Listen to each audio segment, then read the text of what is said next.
Bharat express देख रहे हैं आप। मैं हूं आपके साथ आकांक्षा त्रिपाठी। शिक्षा के मंदिर में गरीब और बेघर लोगों का आशियाना। घर सरयू नदी निकल गया। सरकार ने यहां छत कुछ दिन के लिए तो दे दी, लेकिन इनका इस पर हक जो है वो छात्रों का है, क्योंकि ये देश के भविष्य है और इनका भविष्य यहीं संवारा जा रहा है। बेघरों के यहाँ रहने से छात्रों की पढ़ाई पर असर पड़ रहा है, जबकि स्कूल प्रबंधन भी इससे परेशान है। स्कूल प्रबंधन ने इन लोगों को जगह खाली करने का आदेश दे दिया है। जुलाई महीने से ही प्रदेश में नदियां उफान पर रही। बात करें बलिया की, तो बलिया के दक्षिणी तरफ से गंगा नदी निकलती है, तो उत्तरी तरफ से सरयू नदी का बहाव चलता है। वहीं बांसडीह विधानसभा क्षेत्र के कई गांवों का अस्तित्व ऐसा खतरा में आया कि उपजाऊ जमीन को सरयू नदी ने तो निगल लिया, गांव भी अब साफ हो गए और उन गांव के टिकुलिया और पुजरुआ गांव से लोग अब कहीं से विस्थापित होकर के ये सुल्तानपुर गांव का ही विद्यालय है जहां शरण लिए हुए हैं। कुछ परिवारों को चिन्हित करके सरकार ने तो मुआवजा दे दिया, लेकिन कुछ परिवार ऐसे हैं जो आज भी इस विद्यालय में शरण लिए हुए हैं। बलिया के बांसडीह तहसील के सुल्तानपुर गांव का ये स्कूल है, जहां पर स्कूल के कमरों में बेघर लोगों का आशियाना है, तो खुले आसमान के नीचे पेड़ की छांव में बच्चे पढ़ रहे हैं।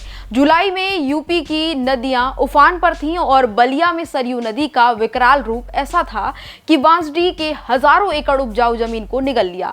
भोजपुरवा और टिकुलिया गांव को हमेशा हमेशा के लिए खत्म कर दिया। इसका अस्तित्व ही मिट गया और सैकड़ों लोग इसकी वजह से बेघर भी हो गए। उनमें से कुछ परिवार आज भी स्कूल में रुके हुए हैं, जिन्हें खाली करने को अब स्कूल प्रबंधन की तरफ से बोल दिया गया है। कब से आप लोग रह रही हैं यहाँ?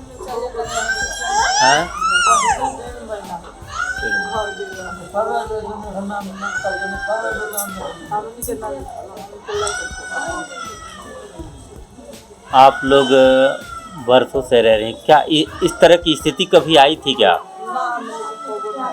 सरजू के तांडव ने 2 गांवों का नामो निशान मिटा दिया। मां की आंचल से लिपटा ये मासूम इसी स्कूल में पैदा हुआ। ये सिर्फ 1 महीने का है और रोती बिलखती इस बेघर बुजुर्ग का दर्द भी कुछ कम नहीं है। ना घर, ना सोने के लिए बिस्तर, और अब इस स्कूल से भी जाना होगा। नया आशियाना कहाँ होगा ये भी नहीं पता। सुनैना, आप लोग इस विद्यालय में कब से रह रही हैं? 2 महीने से। ये बच्चा आपकी गोद में कब से है? 1 महीना।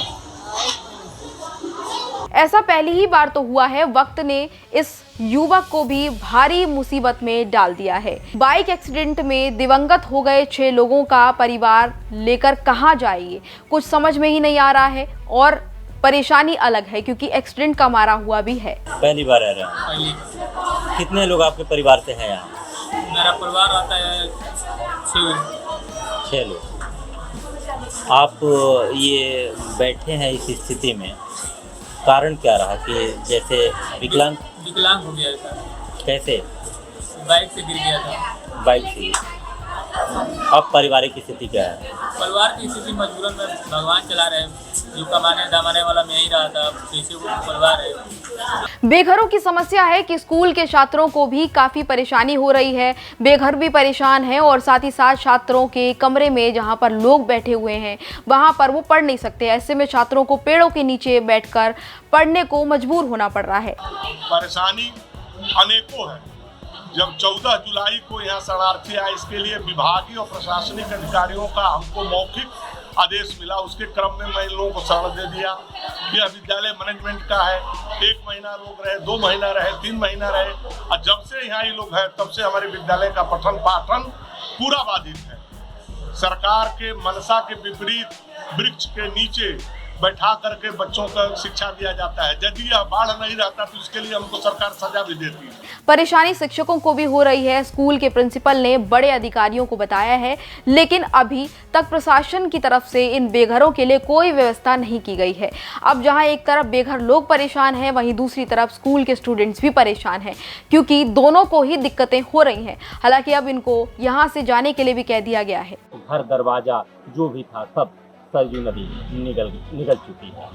अब इस विद्यालय में कब तक शरण रहेगा ये भी देखने वाली बात होगी। हालांकि स्कूल प्रशासन द्वारा इन लोगों को ये अल्टीमेटम दिया गया है कि आप लोग यहाँ से हट जाइए, क्योंकि बच्चों की पढ़ाई की बात है। अब देखने वाली बात होगी कि पढ़ाई को लेकर के या फिर जिला प्रशासन की तरफ से इन लोगों के लिए क्या व्यवस्था की जाती है। नरेंद्र मिश्र, भारत एक्सप्रेस, बलिया।